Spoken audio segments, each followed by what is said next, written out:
What's going on, guys? Welcome back to the channel. It's me, and the only place to be is D-Glizzy. You catch my steez. If you guys are new to the channel, make sure you guys like, comment, and subscribe to the channel. And in today's video, we are going to talk about how you can afford your first car. Now, everybody may have an idea, or some people just go about it differently. But I'm going to tell you my way of going about buying your first car.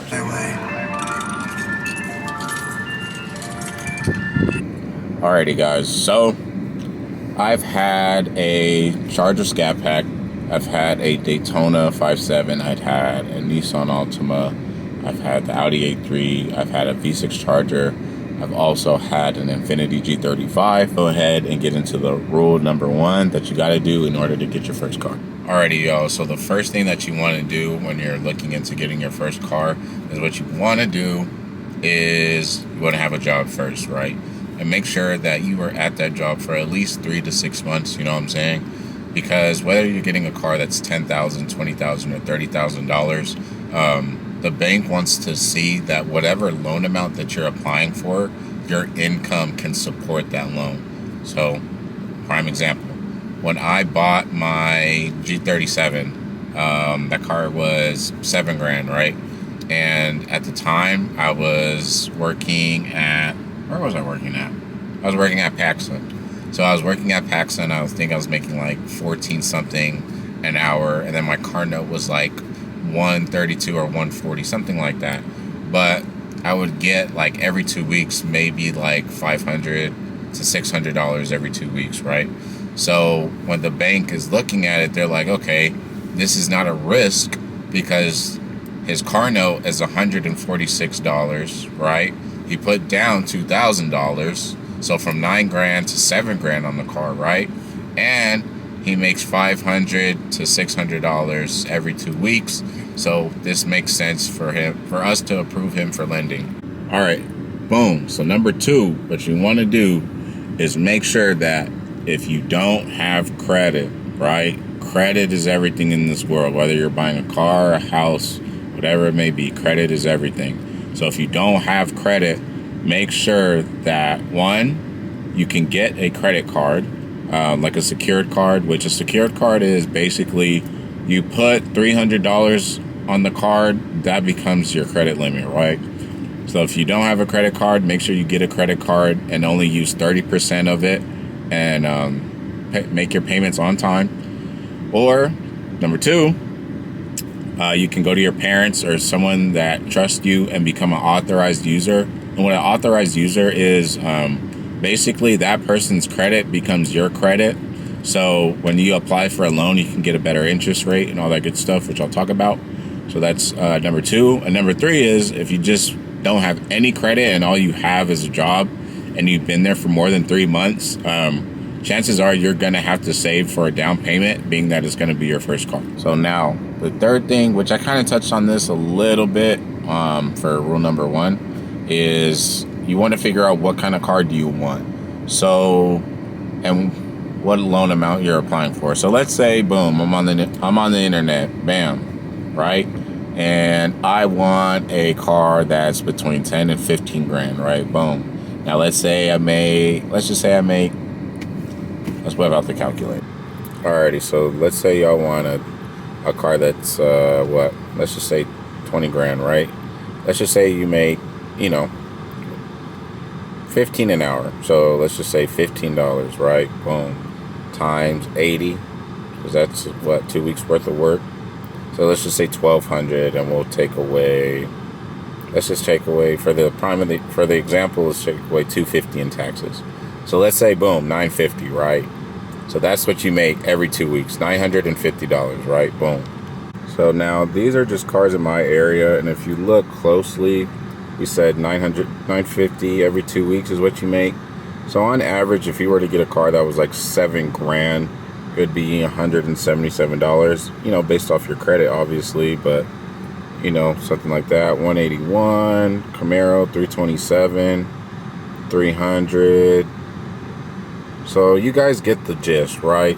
So if you're trying to get a car that's between $10,000 and $15,000 and you make $950 every 2 weeks, then it makes sense for you to get a car of this caliber. Well, not a car of this caliber, but a car of this price range.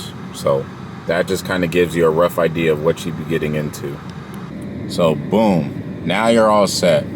Your credit's good, you got your down payment, and you know what loan amount you're applying for between, for the sake of the example, 10 to 15 grand. Cool.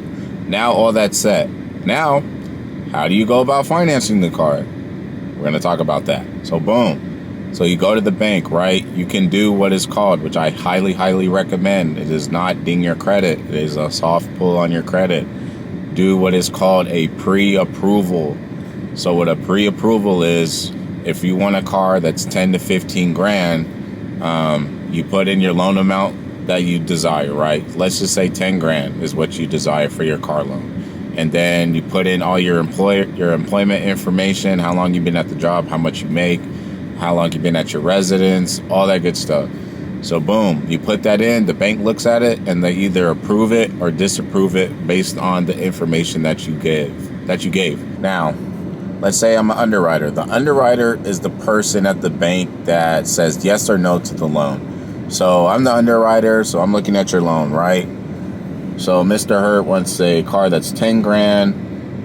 So his estimated payments will be around $100 to $300, and he makes $950 every 2 weeks. Okay, first car, boom, approved. So once that gets approved, this is the next step that happens. Alrighty guys, so when the bank approves you for your check, they're gonna ask you, Mr. Hurt, do you want your check sent to you in the mail, expedited, or do you want to pick it up at a branch? And you could be like, I want to pick it up at the branch. So they'll send you a check to the closest branch to your house. You go pick up the check, and then boom, you're good to go. So now what you got to do, you got to go to the dealership and go get your car. So let's go ahead and talk about that process as well. So boom, you pull up to the dealership and bam, this is what you want, right? Make sure you guys look at every single thing that's on the car. Make sure the AC works. Make sure there's freaking air in the tires. Make sure you pop the hood and listen to the engine. Make sure you look at the rims. See if there's any like curb rash or anything like that. Look for any scratches and all that good stuff. Because even though the car may be priced at a really good price, you have to check to make sure the car is it's actually in good mechanical condition as well as the physical condition. I'd also recommend, obviously, sit in the car, see how you feel, if it's comfortable or whatever, because this may be the car you want, and when you look at it and sit in it, it may not be the car you want, and that's totally fine. So yeah, man. So when you go to the dealership, do not go by yourself, okay? Make sure you go with someone who knows exactly what they're talking about when it comes to cars, and also the car financing and just the whole car buying process as a whole. You do not want to get haggled and dealt with by a salesman that's just looking at you with his freaking mouth freaking salivating because you don't know anything about financing, credit, or anything like that. And another really, really, really important thing, when you go to the dealership, do not let them run your credit. Do not do that, because this is what happens. This is what they'll say. Oh, well, we have the best financing options, and we work with the best banks in the world, blah, blah, blah. And your dumbass is going to be like, oh, okay. So you go, right? So you give them your social, you fill out some information. So they send your credit score to like 20, 30 different banks, and they all pull your credit, right? And let's just say you get denied, right? So you get all these freaking letters in the mail from Capital One, Navy Fed, Wells Fargo, Bank of America saying, thank you for your credit application, but unfortunately you have been denied, blah, blah, blah, blah, blah. Do not let the dealer run your credit if you already have a check in hand. That is your money for your car. Do not let them run your credit. All right, boom. So let's just say, let me turn the air down, it's a little warm, you know what I'm saying? So boom, let's just say you guys followed all the steps that I told you guys to follow. Now you sit down and it's time to talk to the dealer about numbers, right? So let's say our car is 10 grand, right? Now after sales tax, whatever state you're based in, you have to factor that in. You can't avoid sales tax and the dealer fees. So whatever those are, So our car's 10 grand.